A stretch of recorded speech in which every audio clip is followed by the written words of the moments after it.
For golf enthusiasts, there's nothing better than a captain's choice golf tournament. Look out, girls. The 4 members of your team choose the best shot, and everyone hits from there.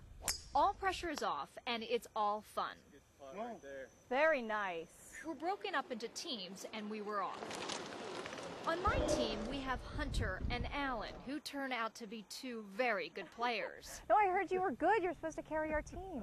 Then we have Frank, who plays once a year, and yours truly. And while I love this game, I'm not very good. Not like that. One by one, we tee off. Take a look at this puppy. I've got the Blue Rage. Yeah, it's my husband's club. I don't know how good I'll be doing with this thing. Probably rage is the operative word. Rage and a lot of frustration, but it's fun nonetheless. I'm so bad at this game, but I love this game. Frank and I rode this course together, and it was a good thing because we ended up spending much of the day trying to find our balls than we did playing. You'd think that like a little white ball would stick out. So well. Hunter and Alan were cruising through this course with ease. Come on. Oh, there's a man. There you go. I was feeling a little out of my league. At some point, I have to contribute to this game.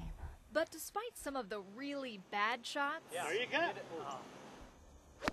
Yep, I redeemed myself.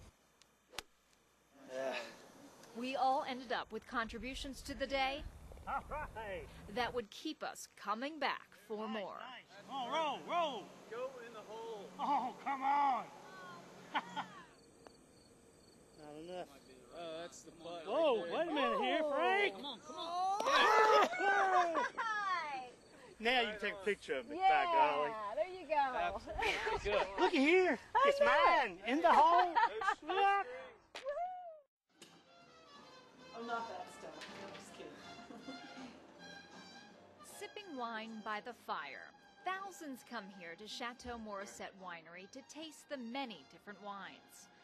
But while you're tasting in a cozy, relaxing atmosphere,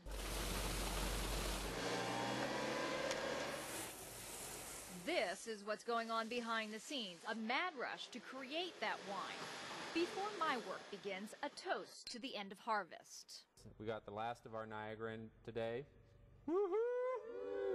To your personal lives.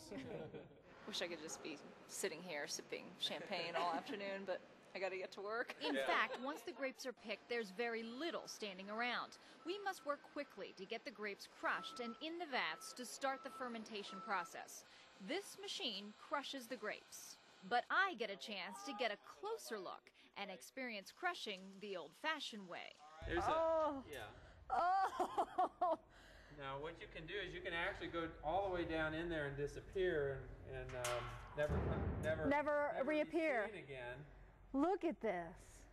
You can feel it. Grab a big handful. Look at that. These rice hulls are added to the grape as a pressing aid. I stand on the modern-day crusher, a huge balloon that inflates and deflates against a strainer, which forces the juice out. Don't worry about any bacteria or dirt here. That's killed during the fermentation process. Anyways, this is a red fermenter of Cabernet Sauvignon. For the reds, the skins are included in the processing for color and taste. The juice is filtered, which sometimes gets on the workers, especially the new ones. That was a wine loss, by the way. We don't like to do that very often, but okay. for you, you're special. Okay. So, But I'm not covered in wine, it's actually juice. hands. And it's sweet. This is sweet juice. Taste it. Ooh, It's very sweet. that's really sweet. It will need several more stages before it can become wine, and it needs to be exposed to as much air as possible. The yeast love air. They'll grow happier and faster, and they'll ferment the sugar to alcohol. Our final step, getting rid of the extras, the seeds, skins, and stems, or pumice. It's all weighed and taken to an area near the vineyard to be dumped, which is then used for composting. It's a busy, dirty job, but at the end of the day, it's one where you can sit back, relax, and enjoy the fruits of your labor.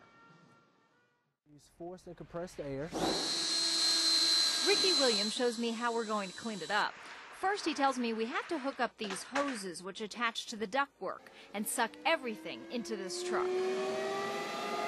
Well, what it does when it comes through this big yellow hose you see here, goes into our truck. Now our truck has a storing bay, which is actually these little itty bitty doors here. All that dirt actually goes into the truck, and we store the dirt until the truck is completely full, and we take it to a landfill and we disperse the dirt.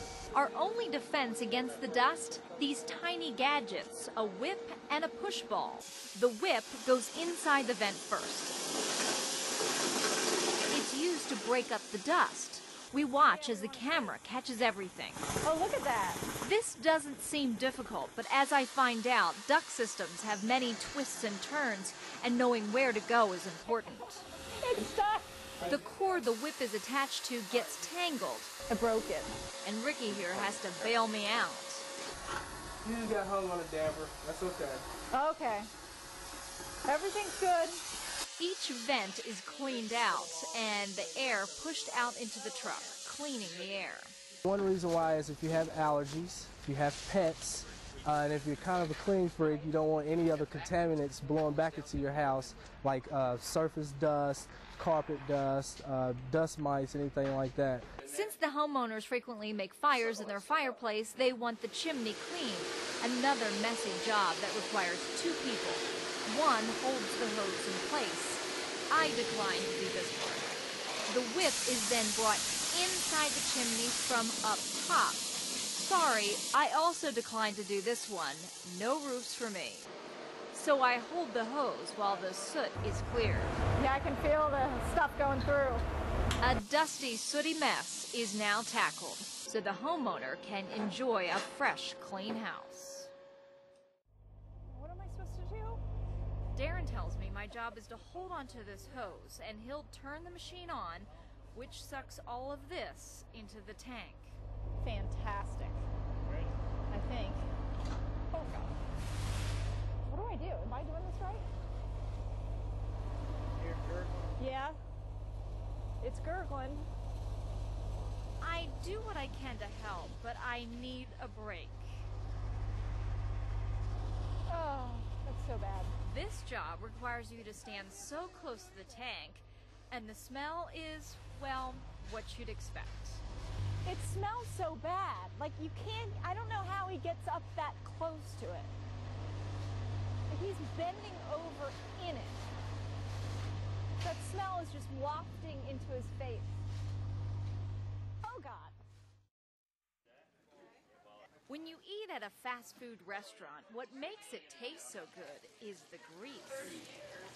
But where does that extra grease go after the cooking is complete?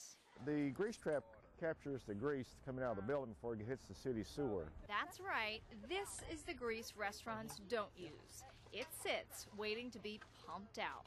That's just grease? That's all. There's no sewage in here, just grease. People put that in their body. That's exactly right. Oh yeah, it's terrible. And this is really a bad problem for the city sewer lines because it hardens in their lines and stops it up, and it's just a real mess. The code has, every restaurant has to have a grease trap of some type. I can smell it already. Oh, it's terrible. You're in for a good job. However, I'm not exactly excited about being an employee.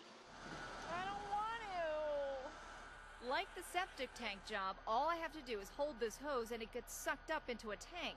But getting close enough to help is not easy. Oh. If the wind blows just right, it's okay. Yeah. If not, Stay then downwind.